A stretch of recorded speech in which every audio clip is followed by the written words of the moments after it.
Good evening and welcome. We begin today's news wrap and updates with an update on President Biden's trip to New York next week to attend the the United Nations General Assembly, the 79th session of the UNGA high-level meetings.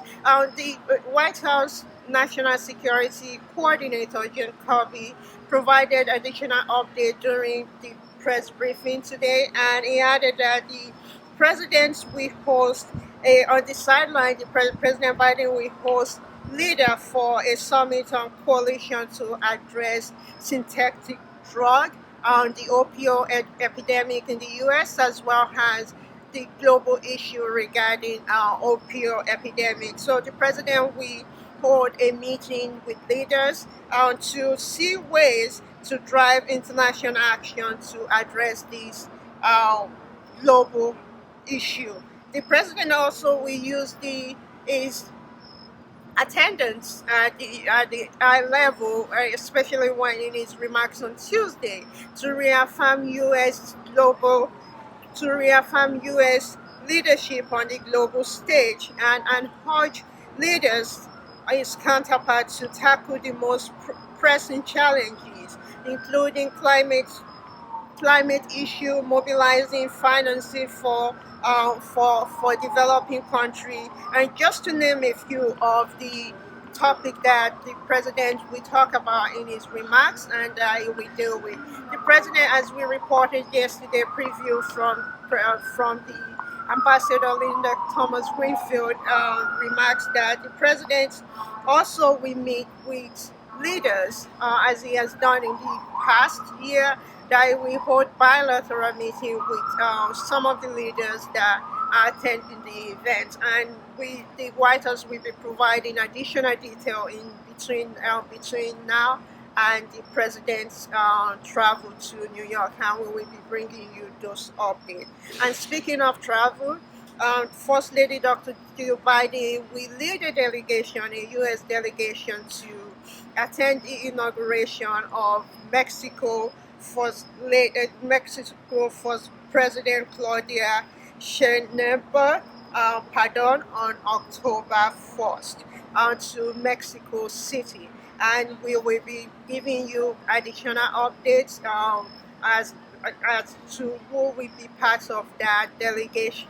She is the first female president, the first woman to lead Mexico, the first president of Mexico. So this is First Lady Dr. Jill Biden. As we know, she's been a champion of women issue, and we will be providing additional detail regarding our travel. And speaking of our activities, on Friday, the First Lady we host an event at the White House celebrating the 25th anniversary of the of the show, the TV drama West Wing, and she will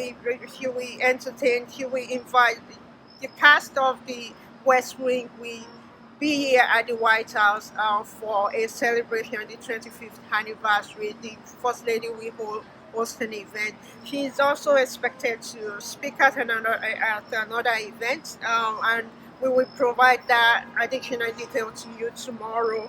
We have it, but I don't have it in my notes. So tomorrow we will bring you more updates on those on our activities this week as well. And moving to the other story that we are focusing on, and speaking in the president activity, we have more additional updates on the summit that will take place in Wilmington this weekend on Saturday. President Biden will host the Quad Summit, the first time ever that is being held in Wilmington, Delaware, the president's hometown. And as the National Security Coordinator John Kirby mentioned in remarks today, that it's an opportunity. The president is excited to welcome the leaders from the three countries, from Japan, from India, and from Australia, to Wilmington, his hometown, and show them as a public what's actually making as the public servant and the leader that he has become. And the summit, the goal of the summit is to strengthen the strategic alliance between these four nations: the U.S., Japan, India, and Australia.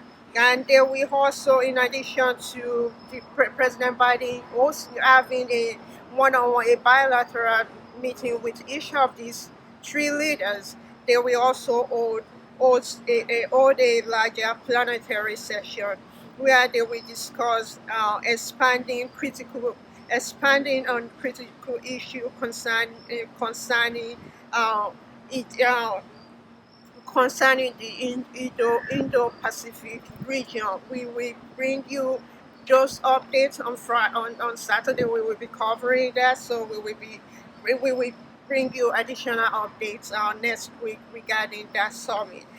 Next week, President Biden will host the president of UAE, the United Arab Emirates, at the White House. The first time that a leader from that country has ever visited the White House. So the president again is looking forward to this. The U.S. under the Biden-Harris administration have partnered with the UAE. The UAE hosted the COP28 last year, and they worked with the climate envoy, the special climate envoy, the former Secretary John Kerry, worked along with his counterpart to organize that event and engage the international community to make additional commitments regarding addressing the climate crisis. So we will be covering that. The UAE is also part of the negotiation, the partner that America work with regarding negotiating regarding the Sudanese crisis, the war in Sudan. So they are also expected to talk about the situation in the Middle East as well. So again, we will bring additional updates on that news next week. We will be covering that.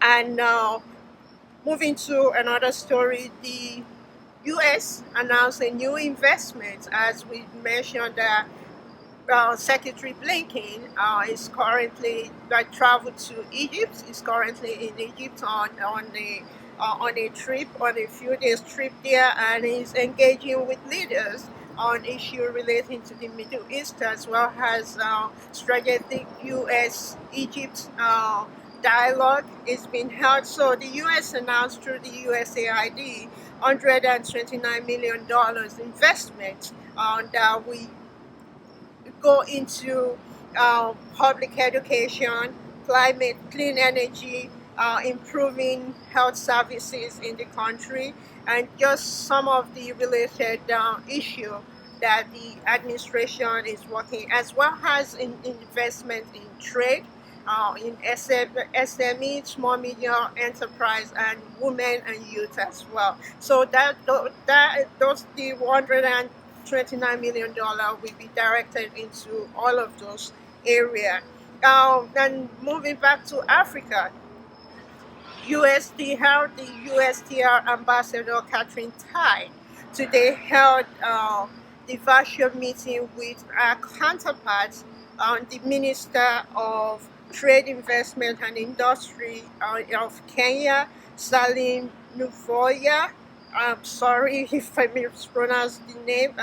Salim Nuveya he recently is part of the new cabinet member that President Ruto appointed, and it was confirmed. And this is their first virtual meeting regarding the U.S. Kenya strategic trade, bilateral trade negotiation that have been going on for a while now. So, as we reported last week, that this meeting will take place this week. So they held their virtual meeting today, and underscore the importance of U.S. Kenya economic relations, and also review the ongoing negotiation, the U.S. strategic trade and investment partnership, and reaffirm their shared objective in Agoha. So that was wrap up our news for